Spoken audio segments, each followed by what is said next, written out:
Balu Meena road మీద వెళ్తుండగా accident చేద్దామని ప్లాన్ వేసిన గుణ.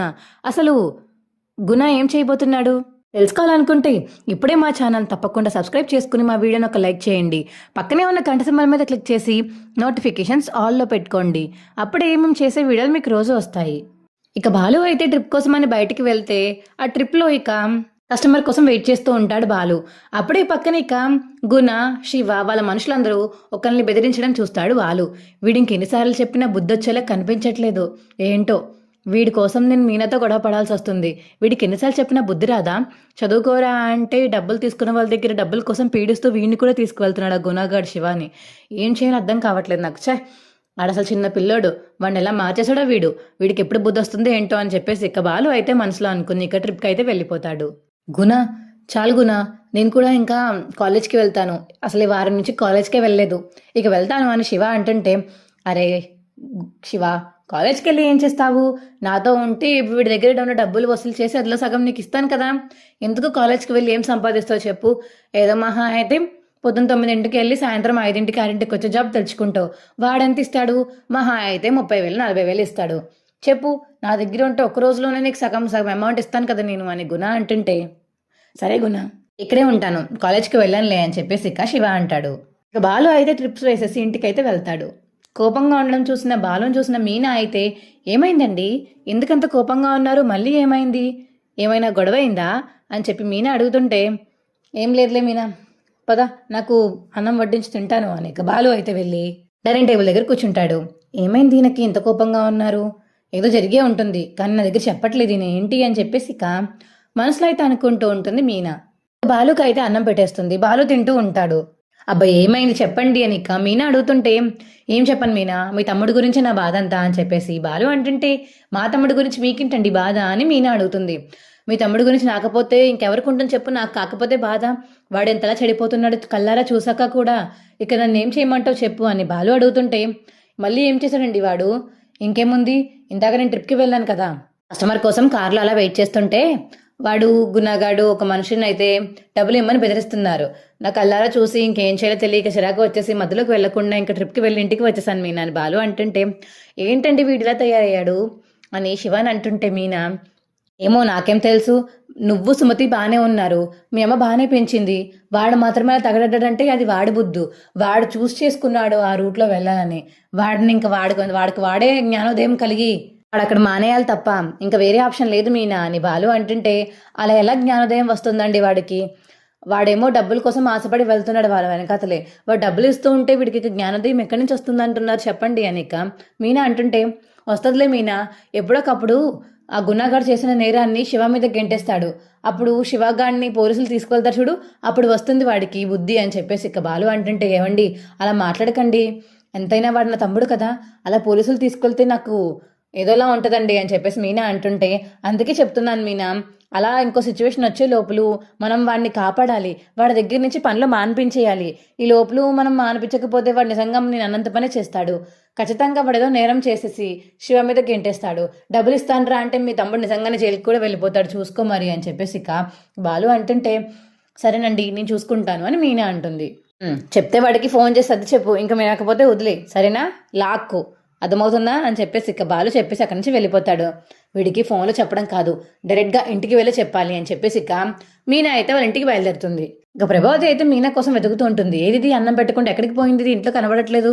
ఇక పూల వంక వస్తే చాలు ఊరికి వెళ్ళిపోతుంటుంది బయటికి అని ఇక ప్రభావతి అంటుంటే, అబ్బా ప్రభా, ఆపుతావా, అన్నం అక్కడే ఉంది, వడ్డించుకుని తినలేవేంటి, ఇంక పెద్దదానికి మీనానే కావాలా, నోరు మూసుకుని వడ్డించుకుని తిను అని సత్యం అయితే గట్టిగా చెప్తాడు ఇక ప్రభావతికి. ఇప్పుడు నేనేమన్నానని ఎందుకంతలో కోప్పడుతున్నారు నా మీద అని ప్రభావతి అంటుంటే, నువ్వేమీ అనవు, నువ్వు చాలా మంచిదానివి, మంచి అత్తవి, మంచి భార్యవి, మంచి తల్లివి కదా, నువ్వు చాలా మంచిదానివి అని ఇక సత్యం అంటుంటే, అబ్బా ఏంటండి అలా అంటున్నారు, చూసావా, అటు పక్క తిట్టినా తట్టుకోలేకపోతున్నావు, ఇటు పక్క పొగిడినా తట్టుకోలేకపోతున్నావు, నీ క్యారెక్టరైజేషన్ ఏంటో నీకే తెలీదు, మళ్ళీ ఎందుకంటే తిడతారు ఎందుకంటే పొగుడతారు అని రివర్స్లో నన్నే అడుగుతున్నావు. ఇంకా నేను తిట్టినట్టు తిట్టించుకో, సరేనా, వెళ్ళి అన్నం తిను. మీనా బయటికి వెళ్ళింది, నాకు చెప్పే వెళ్ళింది, నువ్వు అన్నం పెట్టుకుని తిను. ఇంకా అన్నం పెట్టడానికి కూడా నీకు మనిషి కావాలంటే, లేవంటే ఒక పని మనిషిని పెట్టుకొని డబ్బులు ఇచ్చుకుని, ఎలాగో డ్యాన్స్ స్కూల్ నడుపుతున్నావు కదా, అందులో వచ్చిన డబ్బులతోటి ఒక పని మనిషిని పెట్టుకుని నీకు వడ్డించేలాగా, నీకు ఇక్కడ నుంచి క్యారేజీలు అక్కడికి పట్టుకొచ్చేలాగా అవన్నీ చేసుకో, సరేనా అని చెప్పేసి ఇక సత్యం అంటాడు, ఈయనకి రోజు రోజుకి నా మీద బాగా అలసి ఎక్కువైపోతుంది. కోడల మీద ఒక్క మాట కూడా పన్నివ్వట్లేదు ఛే అని మనసులో అయితే అనుకుంటుంది ప్రభావతి. ఇక మీనా అయితే ఇంటికి వెళ్తుంది. అమ్మ అమ్మ అని గట్టి గట్టిగా పిలుస్తుంది. ఏమైందమ్మా, ఏమైంది, అంత గట్టిగా అరుస్తున్నావు, ఏమైంది అని చెప్పేసి ఇక పార్వతమ్మ అడుగుతుంటే, ఏం లేదమ్మా, శివాగాడు ఎక్కడున్నాడు? ఏం శివాని, ఏం చెప్పనే బాబు, అసలు ఏం చెప్పలేకపోతున్నాను అనుకో తెలుసా వాడికి. వద్దు అంటే గుణ దగ్గరికి వెళ్తున్నాడు, వద్దు అంటే సిగరెట్లు కూడా కాలుస్తున్నాడు. ఏంటమ్మా సిగరెట్లా? అవునమ్మా, సిగరెట్లు కాలుస్తున్నాడు. నేను మొన్న వాడి రూమ్లో చూశాను, నాకు సిగరెట్లు కనిపించాయి. ఏంట్రా ఇవి అని అడిగితే, నేను కాలుస్తాను ఇప్పుడు నీకేంటి అన్నట్టే మాట్లాడాడు తెలుసా. ముఖం మీద చెప్పలేకపోయినా వాడు మాట్లాడే విధానం మాత్రం అలానే ఉంది మీనా. వాడు చేయి దాటిపోయాడు, ఇంకా వాడిని రూట్లోకి ఎలా తీసుకురావాలో కూడా నాకు అర్థం కావట్లేదు. ఆ గుణగాడు మొత్తం మార్చి పడేశాడు నా బిడ్డని అని చెప్పేసి ఇక పార్వతమ్మ అయితే బాధపడుతుంటే, అసలు ఇలా కదమ్మా, ఆ గుణగాడిని ఆ ముందు తన్నాలి అని చెప్పేసి ఇక మీనా అయితే కోపంతో పార్వతమ్మ ఇంట్లోంచి వెళ్ళిపోతుంది. ఇక మీనా అయితే గుణ దగ్గరికి వెళ్తుంది. రే గుణ, ఏంట్రా, అసలు నీకు బుద్ధి లేదా? చిన్న కుర్రోడితో పిచ్చి పిచ్చి పనులనే చేస్తున్నావంట. వాడిని వల్ల ఇప్పుడు సిగరెట్లు కూడా తాగుతున్నాడు. ఇంకొన్ని రోజులు ఉంటే మందు కూడా అలవాటైపోతుంది. అసలు ఎలాంటి వాడిని ఎలా వాడుగా మారుస్తున్నావురా నువ్వు? అసలు మనిషివేనా నువ్వు అని చెప్పేసి ఇక మీనా గట్టి గట్టిగా తిడుతూ ఉంటుంది గుణాని. అయ్యా అక్క, నిలబడే ఉన్నారే, కూర్చోండి అని గుణ అంటుంటే, ఎవడరా అక్క, ఎవడికి అక్క? అసలు నేను నీకు అక్కే కాదు, నువ్వు అసలు నన్ను అలా పిలవకు, మండిపోతుంది వదిలి నాకు. అసలు ఏమనుకుంటున్నావు నువ్వు అని చెప్పేసి ఇక మీనా తిడుతుంటే, ఏయ్ ఊరుకుంటున్నాను కదా అని రెచ్చిపోతున్నావేంటి? అంతగా ఉంటే నీ తమ్ముడిని నా దగ్గరికి రాకుండా ఆపుకో, అంతేగాని ఇక్కడికి వచ్చి నా మీద రెచ్చిపోకు, అర్థమవుతుందా? నీకు అంతగా ఉంటే వెళ్ళి మీ తమ్ముడినే ఆపు అని చెప్పేసి ఇక గుణ అనేసరికి, ఏంట్రా ఏంట్రా వాగుతున్నావు అని చెప్పేసి మీనా వెళ్ళి ఇక గుణాన్ని కొట్టబోతుంటే, గుణ కొట్టకుండా మీనా చేయి పట్టుకుని వెనకాలకైతే నెట్టేస్తాడు. ఇక మీనా అయితే ఫోర్స్గా వెనకాల వెళ్ళి తలకి దెబ్బ తగులుతుంది. ఇంకో పక్క బాలు అయితే, హలో అత్తయ్య, మీనా కానీ అక్కడికి వచ్చిందా? వచ్చిందమ్మా, ఏమైంది, ఇప్పుడు ఉందా అత్తయ్య అని చెప్పేసి ఇక బాలు అడుగుతుంటే, లేదు, ఆ గుణగాడి మీద కోపంతో గుణగాడి దగ్గరికి వెళ్ళింది అని చెప్పేసి ఇక పార్వతమ్మ చెప్పడంతో, వాడి దగ్గరికి ఒంటరిగా వెళ్ళిందా? అయినా మీరు ఎలా వెళ్ళనిచ్చారు? వెళ్ళిన వెంటనే నాకు ఫోన్ చేసి చెప్పాలి కదా అత్తయ్య అని చెప్పేసి ఇక బాలు అయితే కంగారుగా ఫోన్ కట్ చేసేసి గుణ దగ్గరికి అయితే వెళ్ళిపోతాడు. మీనా అయితే మెల్లగా లేచి, రేయ్ నన్నే కొడతావా నీ అని చెప్పేసి ఇక మళ్ళీ కొట్టడానికి వెళ్తుంది మీనా ఇక గుణాని. అప్పుడే అక్కడికి బాలు వచ్చి ఇక గుణాన్ని అయితే చితక్ కొడతాడు. ఏరా, మా ఆవిడ్ని వెంటడానికి నీకు ఎంత ధైర్యం రా వెదవా అని చెప్పేసి ఇక గుణచెంప పగలు కొట్టి మీనాని తీసుకువెళ్ళబోతుంటే, మీనాని తన దగ్గర పట్టుకునేటప్పటికి బాలుకైతే చేయికి బ్లడ్ అంటుకుంటుంది. మీనా, ఏంటి మీనా ఈ బ్లడ్? అబ్బా ఏం లేదులేండి, పదండి వెళ్దామని మీనా అంటుంటే, ఏంటి మీనా చెప్పు, వాడికి ఎంటడం వల్ల ఇక్కడికి వచ్చాకనే కదా అయింది అని చెప్పేసి ఇక మళ్ళీ గుణ దగ్గరని వెళ్ళి గుణాన్ని చితక్ కొడతాడు. ఇక బాలు అయితే, ఏవండి వదిలేయండి, తగ్గిపోతుందిలే, పదండి, తన్నేం చేయకండి, పదండి అని ఇక మీనా బాలు అయితే అక్కడి నుంచి వెళ్ళిపోతారు. ఇక బాలు అయితే హాస్పిటల్కి తీసుకువెళ్తాడు మీనాని. అప్పుడే ఇక శివ అయితే ఇంటికి వెళ్తాడు. రేయ్, నీ వల్ల మీ అక్క గుణ దగ్గరికి వెళ్ళిందిరా, ఏమైందో ఏంటో భయం వేస్తుంది, ఆ గుణగాడు ఏం చేశాడో ఏంటో, మీ బావ కూడా ఫోన్ చేసి వెళ్ళాడు, ఏమైందో ఏంటో అని చెప్పేసి ఇక పార్వతమ్మ అంటుంటే, అప్పుడే పార్వతమ్మకి ఫోన్ వస్తుంది బాలు దగ్గర నుండి. హలో, మీరేం భయపడకండి, మీనాని నేను తీసుకొచ్చాను, ప్రస్తుతానికి హాస్పిటల్లో ఉన్నామని బాలు అంటుంటే, హాస్పిటలా, ఎందుకు, ఏమైంది బాబు అని పార్వతమ్మ అడుగుతుంటే, ఏం లేదండి, అదిగో గుణగాడు వెనకాల గెంటాడు, అందుకని చెప్పేసి తలకి వెనకాల దెబ్బ తగిలింది, కట్టకట్టించడానికని తీసుకొచ్చాను హాస్పిటల్కి. అవునా, ఏ హాస్పిటల్ అని చెప్పేసి ఇంకా పార్వతమ్మ అడిగి ఫోన్ కట్ చేసేస్తుంది బాలు చెప్పాక.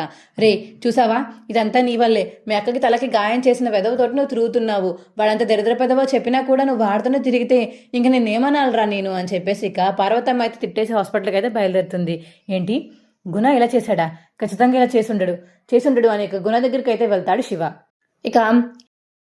ఇక గుణ అయితే చేయి పట్టుకున్నా నొక్కుంటూ ఉంటాడు, ఎందుకంటే ఇందాక బాలు కొట్టిన దెబ్బలకి నొప్పి వస్తూ అలా చేయి విరగొట్టి వెళ్ళిపోతాడు.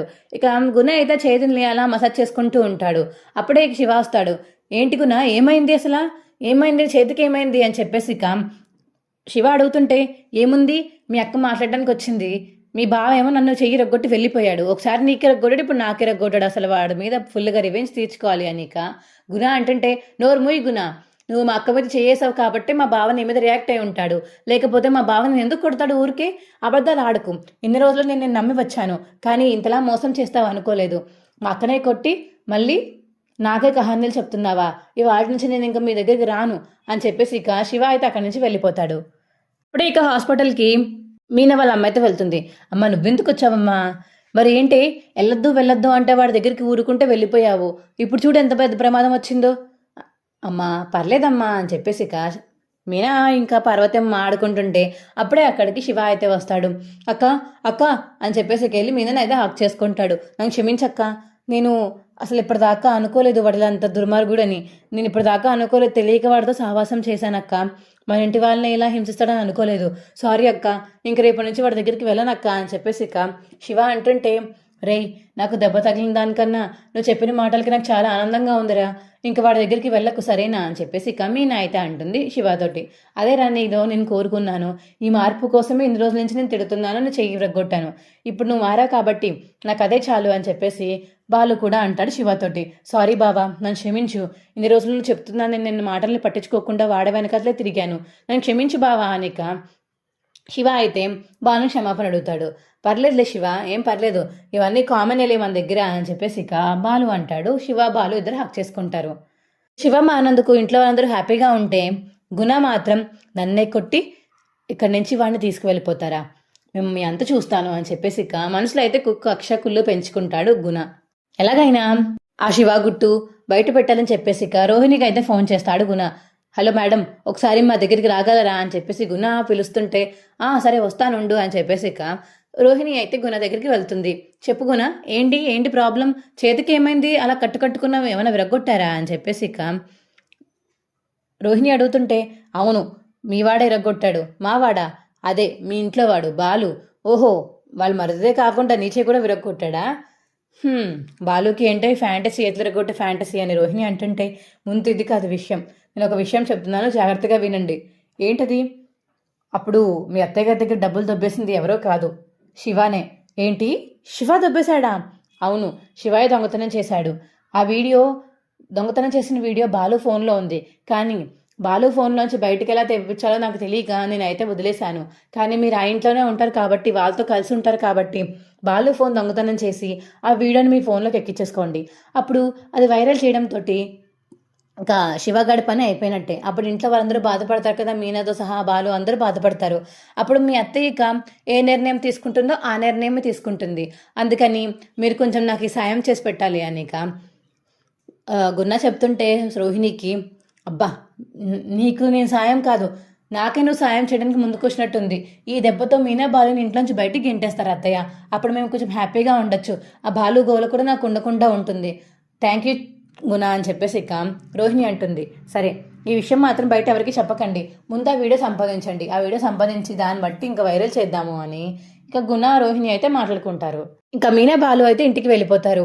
ఆ కట్టు చూసిన ప్రభావతి అయితే, ఏంటే మళ్ళీ ఎక్కడ పడ్డావు, ఏమైందో తల కట్టేంటి అని చెప్పేసి ఇక ప్రభావతి అడుగుతుంటే, ఏమైందమ్మా మీనా, ఏమైంది, తల కట్టించారు చెప్పండి రా, చెప్పకుండా సైలెంట్గా ఉంటారు ఏంటి అని సత్యం అడుగుతాడు.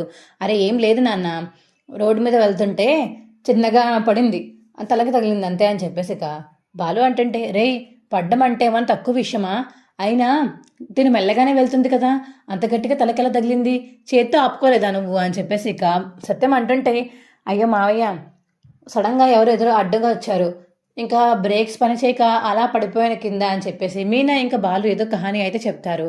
అందుకే రోడ్ మీద వెళ్ళేటప్పుడు జాగ్రత్తగా వెళ్ళాలి, ఈసారి నుంచి హెల్మెట్ పెట్టుకోమా మీనా అనిక సత్యం చెప్తాడు. అలాగే మావయ్య, జాగ్రత్తగా ఉంటాను అని మీనా అంటుంది.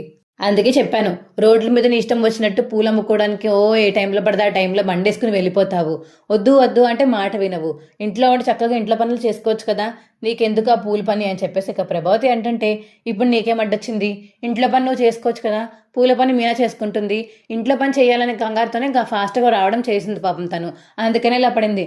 ఇంట్లో పనులు ఎవరైనా చేస్తారు అనే ధీమాగా ఉంటే తన పని తను చేసుకుంటుంది కదా, పూలు అమ్ముకునే పని, నువ్వు మళ్ళీ పూలు అమ్ముకునే పని మానేమని ఇంట్లో పనులు చేసుకోమంటున్నావు, నువ్వు మాత్రం పాపం రూపాయి లాభం లేని డ్యాన్స్ క్లాస్కి మాత్రం వెళ్ళిపోవచ్చేమో కదా, అయినా డబ్బులు వచ్చాయా, మన డబ్బులు వస్తే నీ దగ్గర దాచుకుంటావు, ఇంటి ఖర్చులకి ఏమన్నా ఇస్తావే ఏంటి, మేము మాత్రం ఇంటి ఖర్చులకి అన్ని ఖర్చులకి మేము ఇస్తున్నాం, మమ్మల్ని మాత్రం పనిలోకి వెళ్ళొద్దు, ఇంట్లోనే ఉండి వంట చేయి అంటావు, రేపొద్దున మళ్ళీ ఖాళీగా ఉండి తింటుంది అని చెప్పేసి మళ్ళీ నువ్వే అంటావు. ఇన్ని మాటలు మా మీనా భరించలేదు, అందుకనే వెళ్ళి పూలు అమ్ముకుంటుంది. అయినా ఇందులో నీకు అడ్డం ఏముంది, ఇంట్లో పనులన్నీ తనే చేస్తుంది కదా, నువ్వేమైనా చేస్తావే ఏంటి, ఓహో ఇప్పుడు తన తలకి దెబ్బ తగిలింది కాబట్టి తను పనులు చేయదానా, అవును చెయ్యదు, ఈ వారం రోజులు మీరే చేసుకోండి, మీరే రెస్ట్ తీసుకుంటుంది అని బాలు అంటుంటే, ఏంటి రెస్టా, ఏ నీ కాలుకి మన కాలు జారి పడినప్పుడు నువ్వు రెస్ట్ తీసుకోలేదా, కాలు జారి పడిపోతేనే రెస్ట్ తీసుకున్నావు అంటే తలకి ఇంత పెద్ద గాయం తగిలింది, తను రెస్ట్ తీసుకోవద్దా, నీ పని మీరు చేసుకోండి, కావాలితే మీ నాకేమైనా కావాలితే నేను చేసి పెడతాను, మీకు మీరే వండుకోండి, ఎవడు మొగుడు పళ్ళం వాడు పళ్ళంలో వాడు మొగుడుకు వండుకోండి అని చెప్పేసి ఇక బాలు అయితే మీనాని తీసుకువెళ్ళిపోతాడు రూమ్లోకి. మీనా అసలు నువ్వు రెస్ట్ తీసుకో, ఎవరి గురించి ఏం ఆలోచించాల్సిన అవసరం లేదు అని చెప్పేసి ఇక బాలు అంటాడు. ఇక మీనా అయితే కాసేపు రెస్ట్ తీసుకుంటుంది. అందరూ పడుకున్న తర్వాత మార్నింగ్ లేస్తారు. ఇక మీనా అయితే లేచి అందరికీ టిఫిన్స్ వండుతుంటుంది. అప్పుడైతే చూసిన బాలు అయితే, ఏంటి మీనా నువ్వు ఎన్నిసార్లు చెప్పిన మాట వినవు, వద్దు వండొద్దు కిచెన్ రూమ్కి రావద్దంటే ఎందుకు వస్తున్నావు అని బాలు అంటుంటే, ఏవండి నేను వండకపోతే ఇంట్లో ఎలాగండి, ఎవ్వరూ తినలేరు, ఎవరూ వండలేరు, ఎలా చెప్పండి, అత్తయ్య గారు వంటను వండ మీరు తినగలుగుతారా అని ఇంకా మీనా అడుగుతుంటే, లేదు తినలేను, అంత మాత్రాన బయట నుంచి తెచ్చుకుంటాం కదా వాళ్ళకి టిఫిన్, నువ్వు ఇంతలాగా అలసిపడి చేస్తే తలకి ఏమన్నా గాయమైంది ఏం చేస్తాము అని బాలు అడుగుతుంటే, పర్లేదులేండి తగ్గిపోతుంది, ఇవాళ గుడికి వెళ్దాము మొక్కున్నాను, కొంచెం గుడికి తీసుకువెళ్దాను ఆ బండి మీద అని చెప్పేసి ఇక మీనా అడిగేసరికి, సరే వెళ్దాము, ఇంకా దెబ్బన్నప్పుడే అన్నీ కోరుకుంటావు నువ్వు అని ఇక బాలు అంటాడు. ఇంకా ఎదరికి టిఫిన్స్ చేసి పెట్టేశాక మీనా బాలు అయితే గుడికి బయలుదేరుతారు. ఆ పక్కనే ఇంకా గుణ మనుషులు అందరూ అక్కడ డిస్కస్ చేసుకుంటూ ఉంటారు. అక్కడే వాళ్ళ దారిలో శివ అయితే టీ కొట్టు దగ్గర ఆగి ఉంటాడు. ఇక కారులో ఉన్న గుణ అయితే వాళ్ళ మనిషికి డబ్బులు ఇచ్చి, రే ఆ శివగాడికి డబ్బులు నేను ఇస్తాను, టీ ఇమ్మని చెప్పరా, ఇంకో వెళ్ళి డబ్బులు పట్టుకెళ్ళి వెళ్ళు అని చెప్పేసి ఇక గుణ అయితే వాళ్ళ మనిషికి చెప్పడంతో వాడైతే వెళ్ళి, అన్న టీ ఇవ్వన్నా, అంగో ఆ కుర్రోడికి ఇవ్వు, డబ్బులు నేను ఇస్తాను అని ఇక గుణ మనిషి అంటుంటే, ఎవరికన్నా టీ, నా దగ్గర డబ్బులు ఉన్నాయి, మీ డబ్బులేం నాకు అవసరం లేదు, ఆయన నేనేం టీ గట్ట తాగను, నాకేం అవసరం లేదు అని చెప్పేసి ఇక శివ అంటాడు, రే అన్ని ఇప్పించమన్నాడు రా, ఎవరికి అన్నా ఎవరికన్నా, నీకన్నేమో నువ్వు అక్కడ పనిచేస్తున్నావు కాబట్టి, నేను మానేశాను కాబట్టి ఇంకా నాకు అన్న కాదు, తను ఎవరో, తన పేరు గుణ, అంతే అయిపోయింది, నేను మాత్రం రాను అని చెప్పేసి ఇక శివ అనేసి బండి వేసుకుని అక్కడి నుంచి వెళ్ళిపోతాడు. ఇదంతా విన్న మనిషి అయితే వెళ్ళి గుణాకి చెప్తాడు, అన్న తాగనన్నాడన్నా, నువ్వెవరో కూడా తెలీదు, నాకు మాత్రమే అన్న, నీకు అన్న కాదని చెప్పేసి మరి వెళ్ళాడన్నా అని చెప్పేసి ఇక గుణ మనిషి చెప్తుంటే, వీడిని బాగా మార్చేశారా, మొత్తం మారిపోయాడు, వీడిని ఆధారగా చేసుకుని బాలోని మీనని దెబ్బతిద్దాం అనుకున్నాను, కానీ వీడు మారిపోయి వీడే దెబ్బ తీసుకునేలా ఉన్నాడు, ఆల్రెడీ రోహిణికి చెప్పాను కదా, ఆ పని మీదే ఉంటుందిలే అని చెప్పేసి ఇక గుణ అయితే మనసులో అనుకుంటాడు. అప్పుడే ఇక మీనా బాలు అయితే ఆ పక్క నుంచి బండి మీద వెళ్తూ ఉంటారు. రే కార్తీరా పదరా, వాళ్ళ వెనకదలే పదరా, వాళ్ళ చిన్న డాష్ ఇచ్చి వెళ్ళిపోదామని చెప్పేసి ఇక గుణ అయితే వాళ్ళ మనిషికి చెప్పడంతో చాలాసేపు అయితే ఇక బాలుని మీనాని వెనకదలు ఫాలో అవుతూ ఉంటారు. అది గమనించిన బాలు అయితే, అమ్మో వెనకతలు ఎవరో వస్తున్నారు, ఖచ్చితంగా వీడు గుణగాడే అయి ఉంటాడు, ఇప్పుడు శివగాడిని వాడి దగ్గర నుంచి మార్పిచ్చేసాం కాబట్టి వీడు మా కోసమే గుద్దడానికి వస్తున్నట్టున్నాడు, జాగ్రత్తగా ఉండాలి అని ఇక బాలు అయితే స్పీడ్గా వెళ్తాడు స్కూటీ మీద. ఏవండి ఏంటంటే అంత స్పీడ్గా వెళ్తున్నారు అని మీనా అడుగుతుంటాయి. వెనకతల గుణగాడు వస్తున్నాడు మీనా, వాడు మనల్ని డాష్ ఇవ్వడానికే వస్తున్నట్టున్నాడు, చూడు దగ్గరగా వస్తున్నాడు కావాలని, అందుకే ఫాస్ట్గా వెళ్తున్నాను అని బాలు చెప్తాడు మీనాకి. అవునా అండి, సరే జాగ్రత్త అని చెప్పేసి ఇక మీనా అయితే వెనకాల తిరిగి చూస్తుంది. అందులో గుణ ఉంటాడు. అవునండి గుణాని ఏదో ఒక పక్కకు ఆపేయండి, వాళ్ళంతటి వాళ్ళే పోతారు అని చెప్పేసి ఇక మీనా బాలు మాట్లాడుకుంటూ ఉంటూ సడన్గా ఇక బాలు అయితే సైడ్కి తిప్పేస్తాడు బైక్ని. ఇంకా చాలా ఫాస్ట్గా కార్ అయితే జమ్మని వెళ్ళిపోతుంది. చూసావా అరే ఎదవా అని చెప్పేసి ఇక బాలు అయితే గట్టిగా అరుస్తుంటే, పద మీనా ఎక్కువ వాడిని దగ్గరికి వెళ్ళి వాడిని కుమ్మాలి ఇప్పుడు నేను అని చెప్పేసి ఇక బాలు అంటాడు. లేదు వదిలేయండి, ఎందుకు వచ్చిందంటారు మనకి, వదిలేయండి అని చెప్పేసి ఇక మీనా అయితే అంటుంది. ఇలా వదిలేబట్టే వాడు ఇలా తయారయ్యాడు, ఆల్రెడీ వాడు చెయ్యి రగ్గొట్టాడు కదా, మీరు ఉరగొట్టారా లేదా, ఆ కక్షతో వచ్చినట్టున్నాడు వెనకతల, ఇంకా వదిలేయండి అని మీనా చెప్తుంది బాలుకి. సరే ఈసారికి వదిలేస్తున్నాను, వాడి పని తర్వాత చెప్తాను అని అంటాడు బాలు. మీరు చెప్పడం ఏంటి, నేనే చెప్తాను వాడి పని, మా ఆయన్నే గుద్దాలనుకుంటాడు, చెప్తాను వాడి పని అని ఇక మనసులో అనుకుంటుంది మీనా. రే గుణ అని చెప్పేసి ఇక మనసులో అనుకుంటుంది మీనా. ఇంకా గుడికి వెళ్ళి బాలు అయితే ట్రిప్కి వెళ్ళిపోతాడు. మీనా మాత్రం స్కూటీ వేసుకుని శివాని తీసుకుని వెళ్ళి గుణ దగ్గరికి అయితే వెళ్తుంది.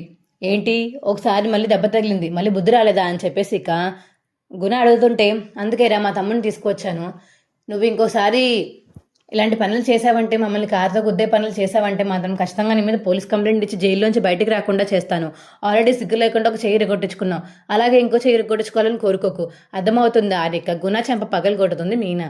ఏయ్ అని చెప్పేసి ఇక గుణ అంటుంటే, ఏంటి అయ్యి ఇప్పుడు నన్ను ఏమైనా చేసావంటే నువ్వు రేపొద్దున నీ శవం అయితే వెళ్తావు, నువ్వు మా ఆయన చూసుకో, మరి మా ఆయన వచ్చాడంటే అని చెప్పేసి ఇక వార్నింగ్ ఇచ్చి మీనా అయితే అక్కడి నుంచి వెళ్ళిపోతుంది. శివ కూడా ఇక మీనా వెనకట్లు వెళ్ళిపోతాడు.